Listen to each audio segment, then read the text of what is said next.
Assalamualaikum warahmatullahi wabarakatuh. Saya Warasmi Mauludin dari Program Studi Pendidikan Fisika. Saya akan membahas mengenai yang pertama yaitu sejarah bahasa Indonesia, yang kedua ragam bahasa, yang ketiga ejaan bahasa Indonesia, yang keempat kalimat, yang kelima paragraf, dan yang keenam yaitu karya tulis ilmiah. Yang pertama saya akan membahas mengenai sejarah bahasa Indonesia. Bahasa Indonesia lahir pada tanggal 28 Oktober 1928 bertepatan dengan Hari Sumpah Pemuda dan menyatakan kedudukannya sebagai bahasa negara pada tanggal 18 Agustus 1945 bertepatan dengan disahkannya Undang-Undang Dasar Negara Republik Indonesia. Bahasa Indonesia awalnya adalah bahasa Melayu, diterima oleh masyarakat Nusantara sebagai bahasa perhubungan antar pulau, antar suku, antar pedagang, antar bangsa, dan antar kerajaan karena bahasa Melayu tidak mengenal tingkah tutur. Sekarang yaitu ragam bahasa. Ragam bahasa adalah variasi bahasa meningkatkan pemakaian yang berbeda-beda menurut topik yang dibicarakan, menurut hubungan pembicara, lawan bicara, orang yang dibicarakan, serta menurut medium pembicara. Adapun ragam bahasa Indonesia memiliki fungsi sebagai bahasa nasional. Fungsi tersebut adalah menyatukan berbagai bahasa di Indonesia, simbol kebangsaan nasional, sebagai simbol identitas bangsa, pemersatu antar kelompok atau etnis, dan alat pemersatu adat dan budaya antar daerah. Macam-macam ragam bahasa dapat dibedakan karena berbagai faktor. Berikut merupakan macam-macam dari ragam bahasa. Yang pertama, ragam bahasa berdasarkan media.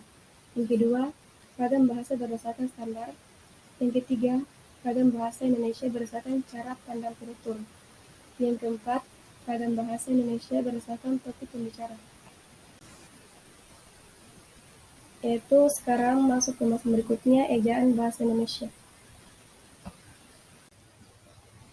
Ejaan dalam Kamus Besar Bahasa Indonesia memiliki pengertian sebagai cara atau aturan menuliskan kata-kata dalam huruf. Pengertian ejaan dalam Ensiklopedia Indonesia adalah cara menuliskan kata-kata menurut disiplin ilmu bahasa. Dari dua pengertian ini, ejaan dapat diartikan sebagai cara atau aturan menulis kata-kata dengan huruf menurut ilmu bahasa. Ejaan pada dasarnya adalah aturan. Aturan yang dimaksud adalah aturan melambangkan bunyi bahasa yang menjadi huruf. Huruf menjadi kata, dan kata menjadi kalimat. Secara teknik, ejaan juga dapat diartikan sebagai aturan penulisan huruf, penulisan kata, dan penggunaan tanda baca. Berikutnya adalah kalimat. Kalimat merupakan sebuah bentuk bahasa yang di dalamnya terdapat sebuah gagasan yang utuh. Kalimat yang benar dan jelas akan mudah dipahami orang lain sesuai dengan gagasan yang ingin disampaikan. Untuk itu, dalam menulis sebuah kalimat yang baik, mempunyai pokok pikir yang jelas sehingga menghasilkan kalimat yang efektif. Menulis kalimat efektif tidaklah mudah. Seperti kita berbicara sehari-hari, dalam menulis kalimat efektif harus memperhatikan syarat-syarat yang berbentuk kalimat itu agar menjadi kalimat yang baik. Setiap kalimat yang baik harus jelas, memperlihatkan kesatuan gagasannya, mengandung satu ide pokok. Kalimat pun harus memiliki keseimbangan yang harmonis antara pikiran dan struktur bahasa yang dipakai. Ciri-ciri kesatuan gagasan yaitu adanya subjek dan predikat yang jelas, tidak terdapat subjek ganda, tidak menggunakan kata penghubung antar kalimat dalam kalimat tunggal. Predikat kalimat tidak didahului oleh kata yang, koherensi yang baik dan kompak.